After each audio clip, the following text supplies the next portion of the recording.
I'm a god. Well, what if there is no tomorrow? I'm a god. There wasn't one today. Hello, and welcome to another episode of It's Time to Rewind, a podcast stuck in its own time loop right along with the movies we discuss. In this season, we're taking a look at Groundhog Day after day after day after day after day. I'm your host, Bubba Wheat from Flights, Tights, and Movie Nights, and in this episode, we're discussing Phil's sixth Groundhog Day that starts at 41 minutes and 0 seconds, with Phil executing a perfectly planned, non-violent armored car robbery, and ends at 43 minutes and 18 seconds with Phil and his new unnamed date dressed in costumes to go see Heidi 2 for his 100th time. Today, my guest with me once again is Jess from French Toast Sunday. How are you doing today? I'm good. I'm excited to talk about this next loop in Phil's life. Yeah, and it really goes in an unexpected direction, I would say. It feels like a weird leap. It's like 2 episodes ago I mentioned he was fulfilling the sin of gluttony, and then in the last episode you could say that he was fulfilling the sin of lust, and in this episode, to a certain extent, he's fulfilling the sin of greed. Yeah, for sure. This scene is it's also kind of funny because, committing a robbery that will never benefit your future is such a silly thing to do that, it's obvious that he's only doing it for the fun of it. It's obviously not for the money. Yeah, and this is the first time that I've asked somebody this specific question, because all the previous days have seemed to flow from one to another, with events at the end of the day being referenced the morning of the next day. So it really felt like it was his first and second and third and fourth loop of his own Groundhog Day.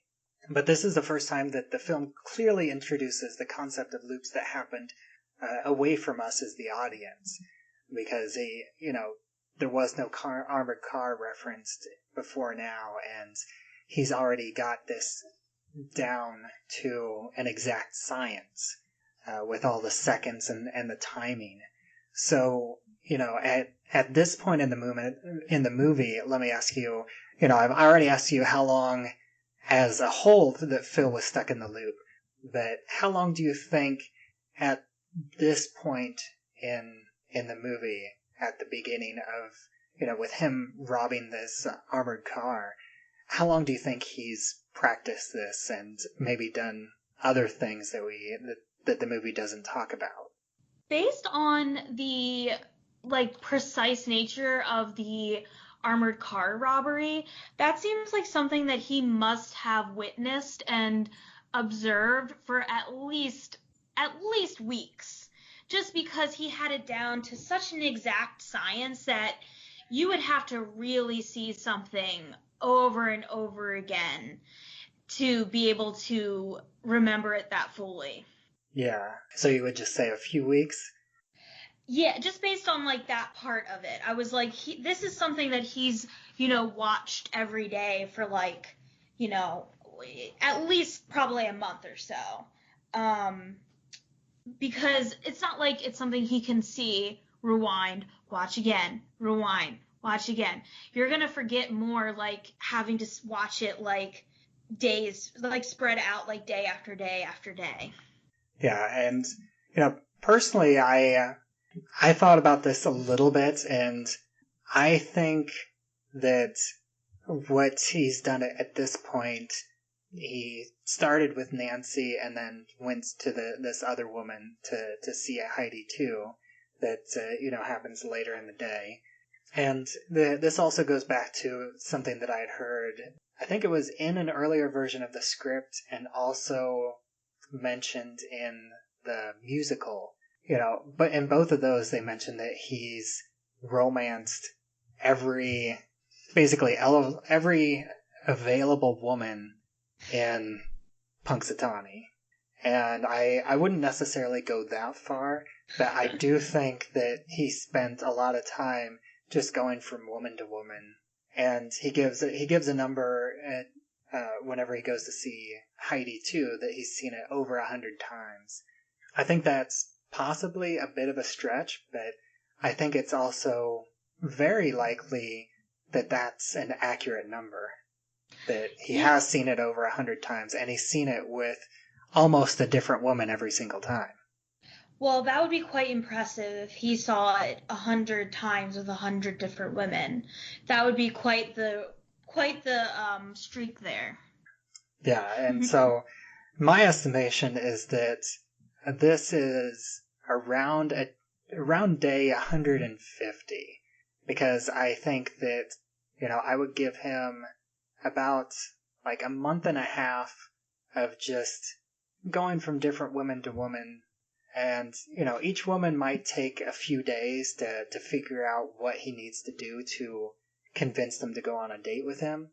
And then you also have maybe a few days doing the date a few different ways, and then getting to a point where he sees the opportunity of the armored car. And I believe, like, actual bank robbers, the ones that are successful, they will case a bank out for up to a month before they actually decide to rob the bank. And I think for him to get it down to this specific, he would probably have a month, give or take, planning it, and then another month or so getting it down to an exact science. Yeah, that makes sense. He is, though, robbing people that aren't necessarily, like, the top dogs as far as, like, security guards go. Yeah. So he might have had a little bit of an easier time that way. Yeah, although, he in this one, they don't even notice anything out of the ordinary. They're like, did I bring 2 bags or 1 bag? I don't know. So they're not exactly looking for him. But do you think before the end of the day, the police are actively looking for a man that robbed the armored car? That would be... I didn't think about that. I kind of feel like those guys seem so, like, kind of bumbling that they might not have realized what had even happened, and it might have gone completely unnoticed. Yeah, I could see that this is something that they might not realize until, like, maybe the end of the bank day. They balance the books at the bank and they realize that they're a bag of money short. Yeah. Yeah, and by that time it's way too close to, Heidi 2's start time at the theater. So he would be, he would already be in his seats by that time. Yeah, and well, even if they are looking for somebody, they wouldn't necessarily be looking for Phil specifically. They would just be looking for somebody. Yeah. That robbery scene is very fun, and like if he wanted to just, commit a robbery, he could obviously have the leverage to, go just like hold it up at gunpoint or, do something much more obvious. But the fact that he like really made a game of it and was like, this is how I want to execute this plan. It's he's just doing it for like the thrill of, doing it in such a sneaky way. Yeah, and we don't really see too much the fruits of his labor. Like, he does pull up to the Heidi 2 in a very expensive looking car. Mm-hmm. But outside of that, this entire day has zero impact in the rest of the movie. Yeah, it's like just purely for the sake of having some like interesting and like somewhat absurd visuals. Like him just showing up in costume. Yeah, full costume, asking to be called Bronco. Yeah, he's just, spitballing here at this point. Yeah, I think this only works because it's Bill Murray. That definitely helps. A lot of stuff in this movie definitely helps that it's Bill Murray doing it. And I also think that it is important for Phil to do this heist completely non-violently, because going back to the video game aspect of a time loop, there is the potential allure for a writer to go like Grand Theft Auto.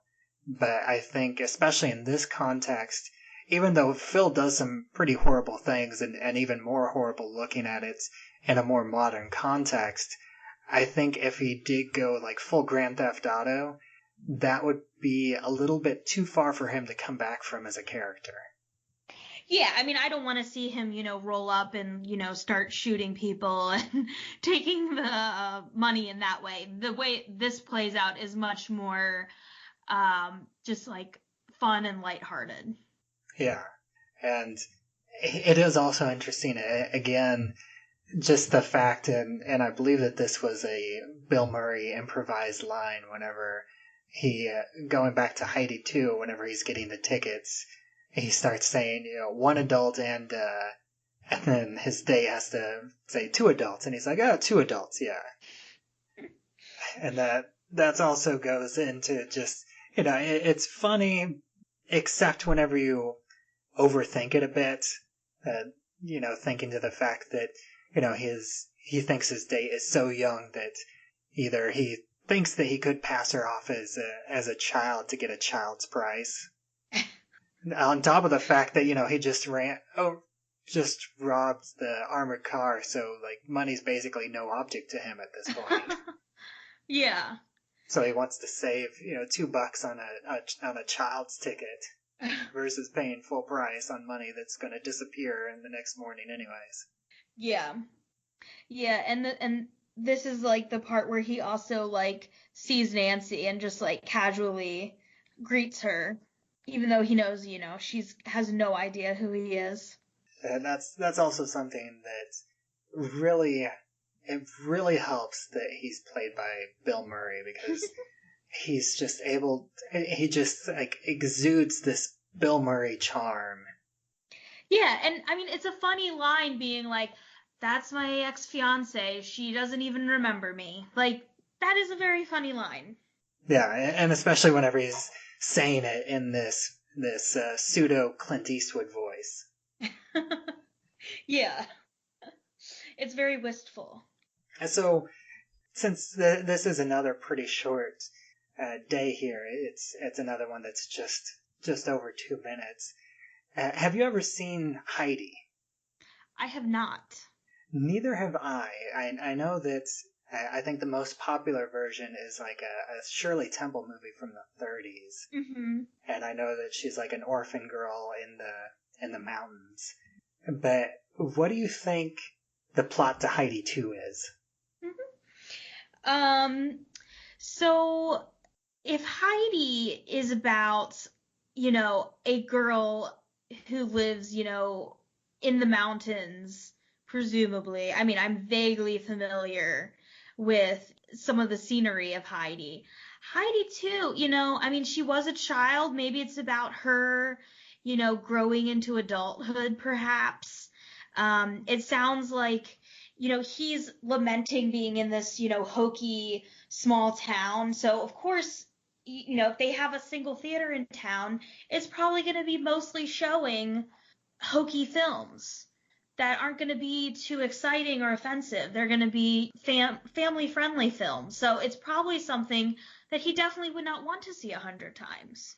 I don't know the full plot. I mean, you could potentially maybe work in some sort of Wild West angle in there somehow to where he's, Bronco is some sort of Heidi 2 cosplay. But maybe Bronco goes out to Switzerland and meets Heidi, and she falls in love with the cowboy from America. Or it's like Heidi 2, the quest for Bronco's gold. Yeah, I just can't imagine it would be very good. No, definitely not. It would, something like that was made nowadays, it would be, I think it would be akin to either like a Nicholas Sparks movie or a Lifetime original movie. It would fit right into that niche right there. or either that or be it would be like animated, like the Emoji Movie. Oh no. I'm imagining more of like a film that you could throw on at, maybe like a Sunday school or in an elementary school classroom when you don't have anything When the else to teacher's talk about hungover. that day. Yeah, and it would be like pretty inoffensive. Yeah, I could see that too. I mean, it is a family tradition. But I believe it says a family tradition on the marquee. Oh, right. I didn't even think about that. Yeah, I mean, definitely not something that I would want to go to with my date in like a sexy maid costume. Like that seems like definitely not appropriate. Actually, now that you mention that, what do you think him seeing the movie is like? Do you think they just sit in the back and he tries to make out with her the whole time, or do you think that they actually like are engaged with the movie? I can't imagine that he would be very engaged in the movie, especially if he's been there that many times. He's probably sitting in the back row and like trying to make a move the whole time. And then, one other question that I've been asking people that we talked about that there are a lot of days that aren't shown in the movie that Phil has to have done at some point, like a deleted scene that they never filmed but should have. Like what would be one of those days in your mind that you would like to see? One thing that I kept waiting for and thinking it was going to happen but never did was just like him attempting to get out of town. So I would be very interested to know how they would handle that. If it was possible that he could even leave town, like would it be one of those like film tropes where he goes to drive out of town and he just drives back into town like a road loop as well as a time loop, or if Kind of he like could Once actually. Upon a Time did that. Oh, it did.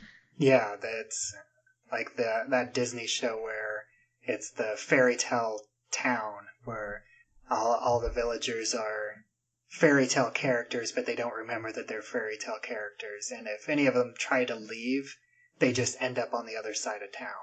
Mm. Yeah, I feel like I've seen that in a horror movie too.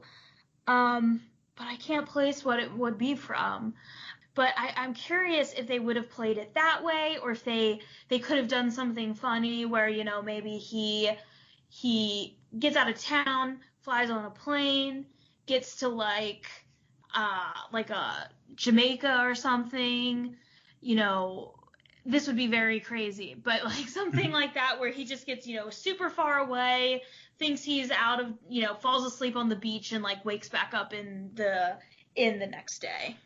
Yeah, I think it's interesting that you say that because you're not the first person to answer that question that way, and it is something that they answered in earlier versions of the script.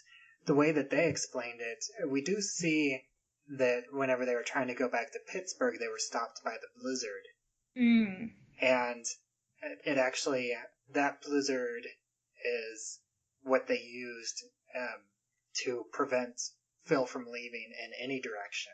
And in the script, they had him multiple days trying to go off in every direction that he could, and each direction that he went, he was stopped by the blizzard. So it's like the blizzard he's in the eye of the hurricane, but it's Punxsutawney is the eye of the blizzard. That could have been that would have been funny, I think, to see that play out. I mean, I don't think it necessarily is necessary. I don't think it's necessary. Yeah, I think it would add a level of repetition.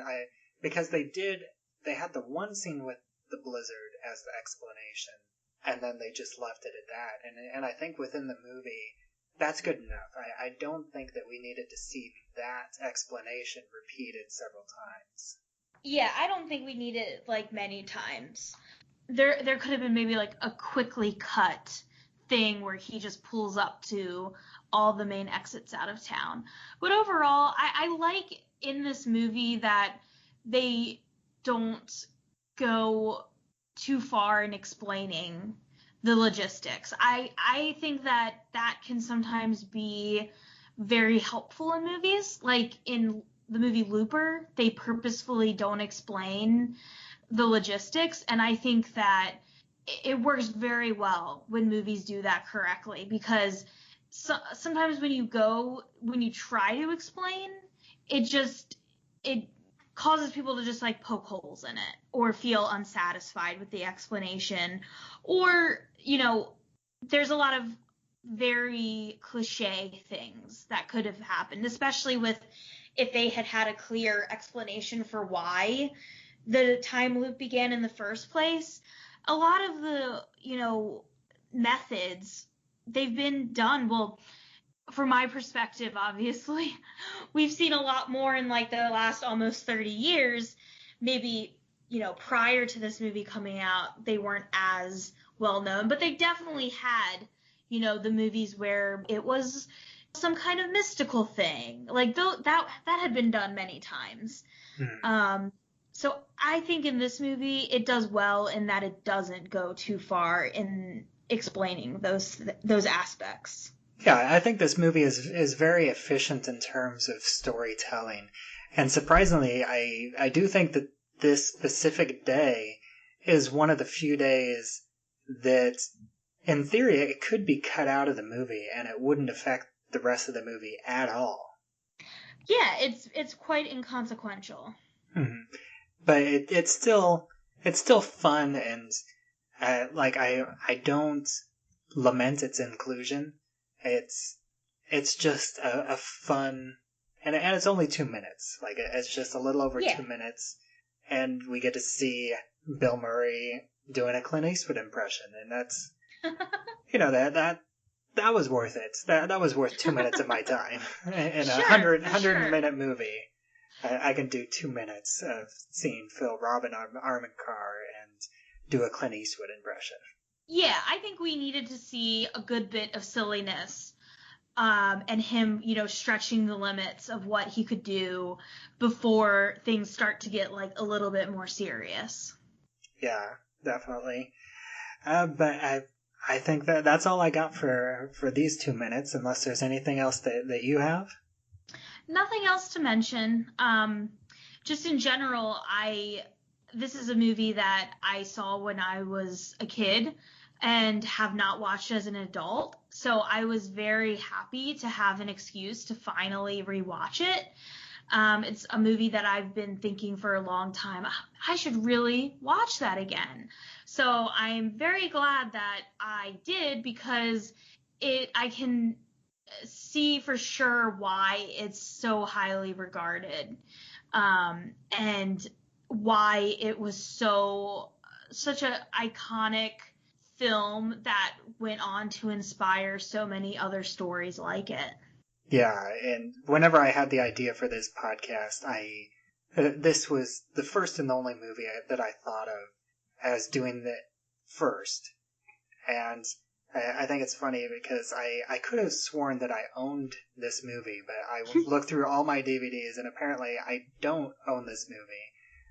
And I still don't yet. I will own a copy of this movie before I'm finished with this podcast, even though I don't plan on fully rewatching it until I'm finished recording all the episodes, because I'm trying to experience the movie one loop at a time as I'm recording this podcast, which is an interesting way so far to experience the movie again this time.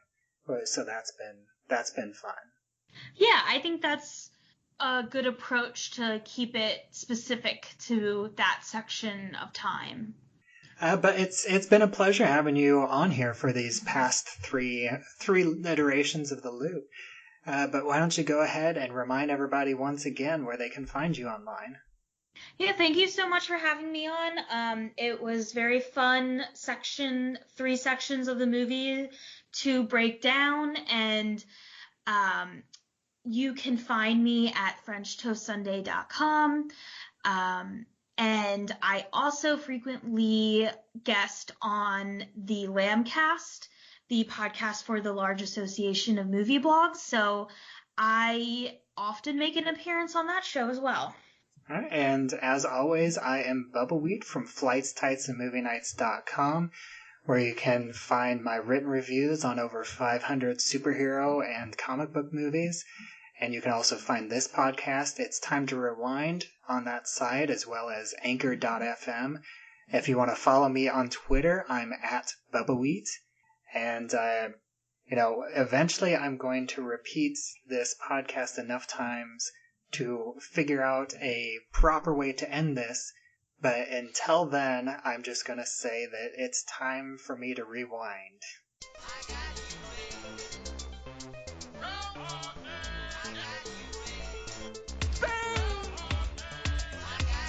I'm a god. Well, what if there is no tomorrow? I'm a god. There wasn't one today. Hi, Nancy.